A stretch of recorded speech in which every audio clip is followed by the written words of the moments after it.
Hello, I'm Molly Smith, and today I'll be informing you of my developing teacher philosophy.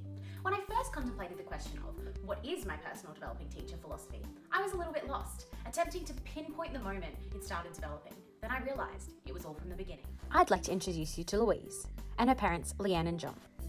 Louise was fortunate to be sent to great schools with fantastic invested teachers. Her parents involved her in various extracurricular activities, like soccer, dancing, and singing. They even supported Louise when she decided to move schools. They couldn't have been prouder. Louise was everything her parents wanted her to be. She'd graduated high school with good grades and she had an aspiration to become a doctor. After graduating high school, Louise decided to take a gap year to England. When Louise returned from England, she no longer dreamt of being a doctor. She was lost and confused. So, she consulted the best advice she knew, Google and an aptitude test. Filling in the questions, the results returned. Her number one occupation was lawyer. All she could think was, great. She'd always been told people with good grades become doctors, lawyers, and engineers. So she started law school, only to realise her heart wasn't in it. She didn't want to be a lawyer. She was nervous and anxious she was going to disappoint everyone. So she hesitantly took time off, constantly contemplating what she actually wanted to do. Did she want to be a policewoman, a chef, an engineer? Maybe she still wanted to be a doctor. So she started to ask herself, who had inspired her? Who did she admire? What could she see herself doing? One day, she decided to look back on her gap year, finding a note from one of the boys she had looked after. Thanks for being the best matron this year. It's a shame I couldn't stay another term to experience it more.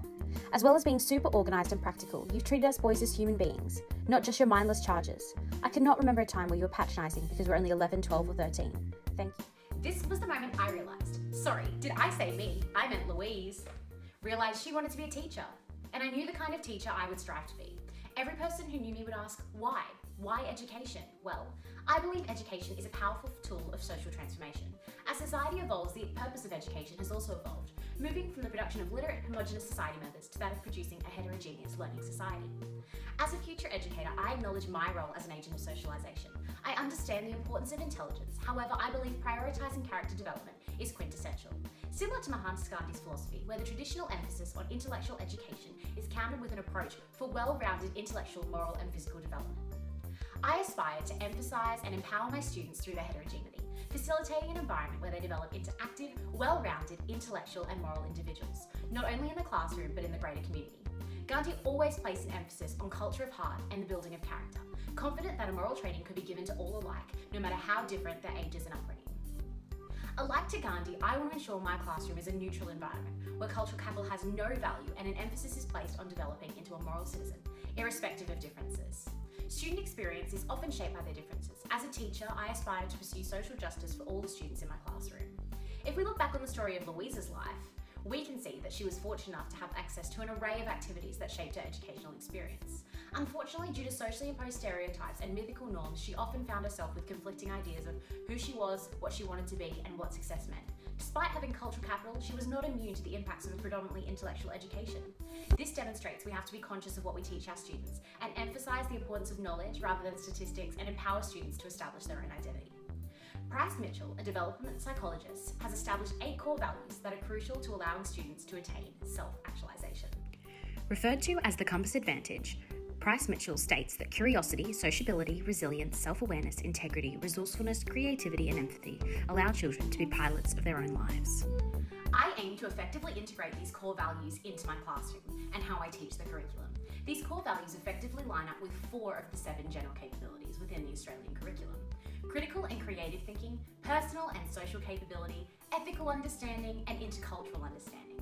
If we are aspiring to empower students to create their own definition of success, we have to ensure we guide them in a way that does as such, and avoid potential conflicts with hidden curriculum that could restrict their growth.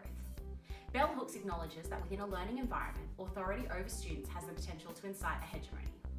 As we see from the note left by Alexander, students value their teachers being genuine and not asserting dominance purely because of age and position. As teachers, we have to avoid encouraging a meritocracy of individual work, but rather encourage collaboration over competition.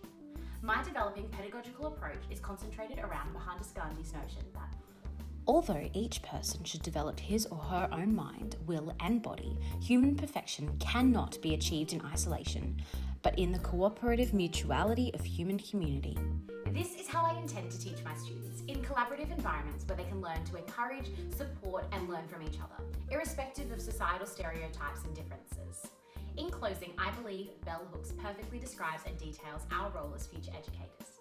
The classroom, with all its limitations, remains a location of possibility. In the field of possibility, we have the opportunity to labour for freedom, to demand of ourselves and our comrades an openness of mind and heart that allows us to face reality, even as we collectively imagine ways to move beyond boundaries to transgress. This is education as a practice of freedom.